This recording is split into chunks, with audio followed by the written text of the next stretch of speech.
Hey guys, my name is Sharon. I created this channel so that we can focus on doing some low carb / keto recipes. They won't all be keto, but my family and I have had great success cutting the carbs and cutting the sugar out of our diet.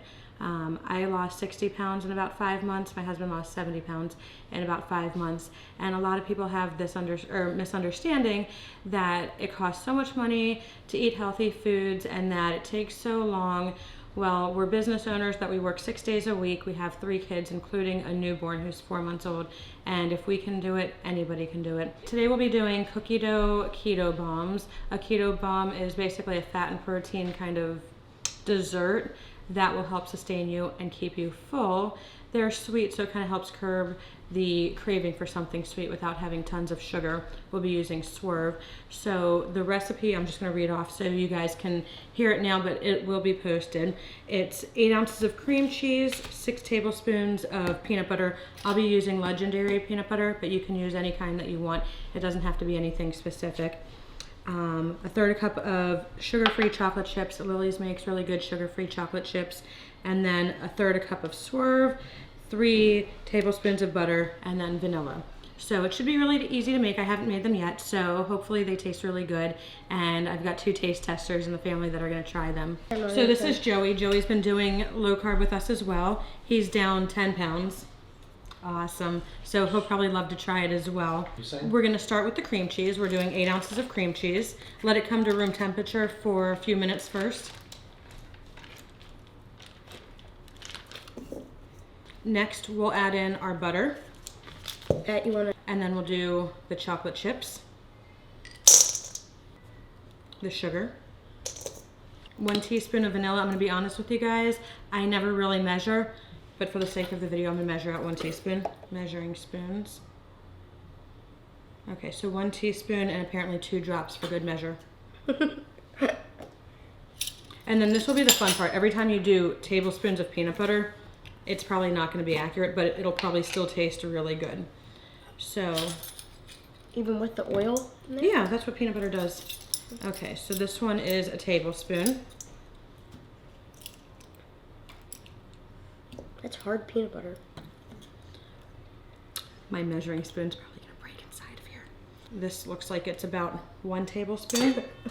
This looks like it's about 3 tablespoons. And this looks like it will complete the recipe with the peanut butter. So Joey's gonna go ahead and mix everything up. Keep it on setting 1.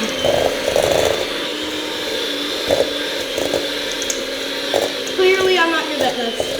You're doing just... Tell me when you're done with it. Okay. Okay, so you want to blend for about a solid minute or 2. It's the consistency right now of butter and peanut butter. And now we're going to scoop them and form them into balls. We're just going to use our hands to form these. So it's very mushy, so I would suggest not doing what I just did and roll it into a ball. They're just going to basically form like this. I'm so excited to try them. They already look super good. They smell really good also. They smell like actual cookie dough. It doesn't have the raw eggs, so it's safe to eat. Joe just got a spatula for me. Let's see which side he gives me for everybody to see. Mr. Right, let's flip that around. This is always right.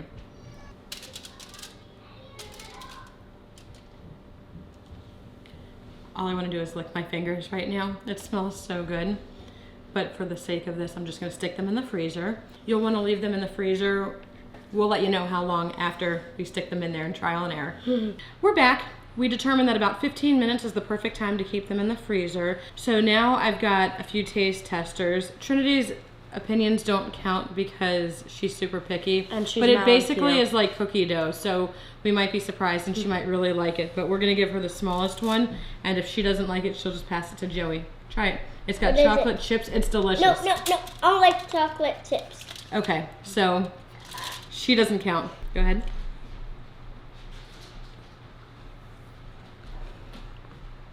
I cheated because I already tried one before we started recording, and I think they're great. We're definitely going to keep them on hand. I'm going to be making them often. I like it. It tastes like a cheesecake almost. In a way, it looks like chocolate chip cookie dough cheesecake in a way. The consistency? and the taste a lot. So- Okay, so now here's the real taste test is Joe's opinion. So Joe's gonna come on and try one. Don't be scared. Don't take the Try the small smallest guy. one. He's taking the smallest I took one. He the has no biggest one. faith. No faith. And I think I know what it is. Hey, don't look at All my that's in right now is your nose. One's bomb. Yeah. and your beard. Keto bomb. I'm gonna have another Then- one. I really like them. I'm gonna be making them again. And what's great about this recipe is you can really customize it to whatever you want. If you don't want chocolate chips because you have a picky 6-year-old, you don't have to put chocolate chips in. You can add coconut. You can do a different kind of peanut butter. You can add nuts. The next one we do will probably have nuts for Joe. But literally play around with the recipe, see what you like, and then we'll also post the macros as well for them so you know what you're eating. So if you try them, let me know what you think. Comment below, let us know. And then Trinity, what do you say? This is the number I think it is, but I didn't try it. What? Oh, 10. She thinks it's a 10, even though she didn't try it. So what do you ask people to do on YouTube? Subscribe and like and comment. Ring the bell. These are great. Meow, meow, I love 'em. meow.